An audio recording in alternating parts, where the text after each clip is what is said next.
Hello, આપણે સૌ જાણીએ છીએ કે માણસ સંજોગોનો ગુલામ છે.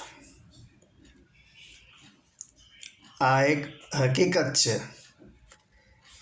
પરંતુ એ ઉપરાંત હું સ્પષ્ટપણે માનું છું કે માત્ર સંજોગો જ નહીં, પરંતુ માણસ પોતાના સ્વભાવનો પણ ગુલામ છે.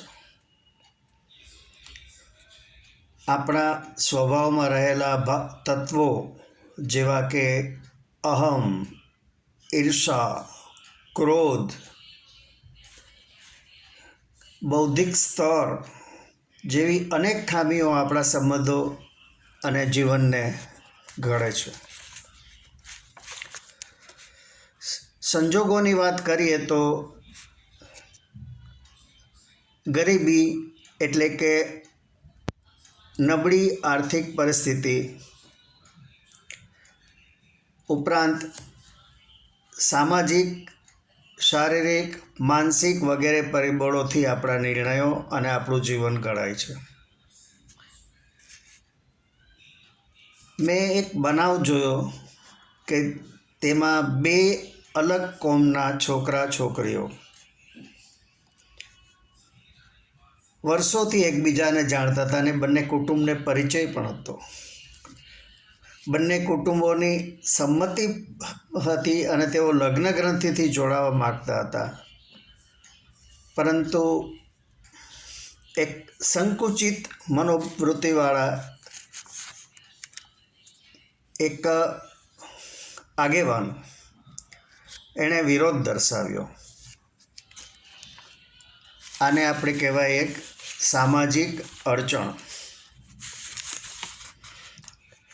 પ્રાઇવેટ કંપનીમાં ઓછા પગારે કામ કરતો પુરુષ ઘણી શારીરિક અને માનસિક શક્તિ નોકરીમાં જ વાપરતો હોય છે, અને તેની સામે વર્ષમાં અસંખ્ય રજાઓ ભોગવતો સરકારી નોકર ખૂબ જ ઓછું કામ કરી ખૂબ જ ઊંચી આવક પ્રાપ્ત કરતો હોય છે. હવે આ બંને પ્રકારના વ્યક્તિઓના કુટુંબોની સુખ સગવડ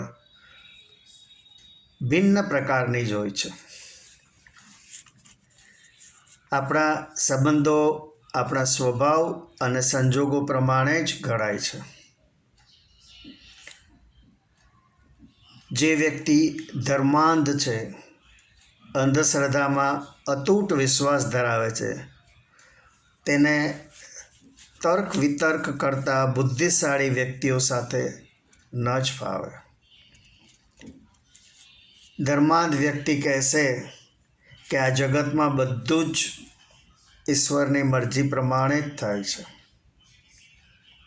હવે જો આપણે તેમને પૂછીએ કે તો પછી જગતમાં થતી અનીતિ, ગુના, ખૂનામરકી, ભ્રષ્ટાચાર, ચોરી, રેપ વગેરે બધા જ ઈશ્વરની મરજીથી થાય છે, તો કહેશે ના.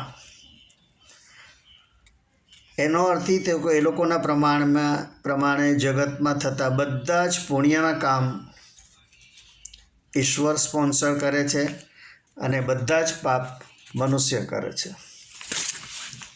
ક્યાંનું લોજિક? ઉપરાંત જેને ધનનો મદ છે તેને સ્વાભાવિક નબળી આર્થિક પરિસ્થિતિવાળા લોકો સાથે સંબંધ રાખવો ન ફાવે.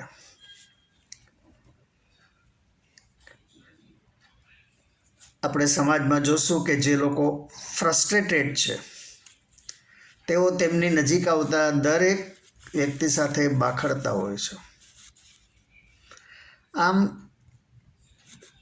સ્પષ્ટ છે કે માત્ર સંજોગો જ નહીં, પરંતુ આપણો સ્વભાવ આપણા દરેક નિર્ણયને પ્રેરિત કરે છે. શેર બજારમાં ખોટ ખાનાર કોઈ પણ વ્યક્તિ ક્યારેય ગરીબ ન હોય. આચાર્ય રજનીશ જે ઓશો તરીકે જાણીતા થયેલા, તેમના અને આશારામના અનુયાયીઓ ક્યારેય એક ન હોય. ફૂટપાથ પર નાનો ટેન્ટ બનાવી તેમાં પોતાના બાળકો સહિત રહેનારા ગરીબો રાત્રે કંઈક ગાતા ગાતા આરામથી ઊંઘી જતા હશે અને તેની સામે આલિશાન બંગલાના લક્ઝરિયસ શયનખંડમાં અમીરો ઊંઘ માટે તડપતા હશે.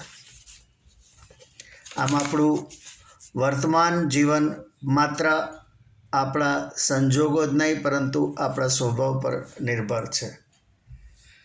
આપને મારી આ વાત ગમી હોય તો મારા વિડીયોને લાઈક કરજો, શેર કરજો અને મારી ચેનલને સબસ્ક્રાઈબ કરજો. આભાર. આવજો.